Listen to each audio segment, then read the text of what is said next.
In this video, I'll show you how to set a consolidated budget in Meta Ads Manager. First, sign in to your Meta Ads account and open Ads Manager.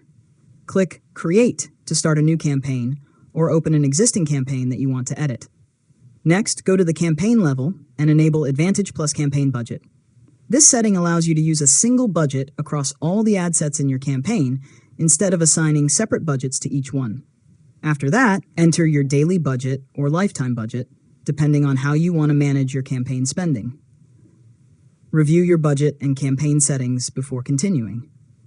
Now, move to the ad set level and configure your audience, placements, and optimization settings. Since the budget is managed at the campaign level, Meta will automatically distribute your budget across your ad sets based on performance. Finally, review all of your campaign settings and click Publish. Monitor your campaign performance and adjust your budget whenever needed to help achieve your advertising goals. And that's it. You've successfully learned how to set a consolidated budget in Meta Ads Manager.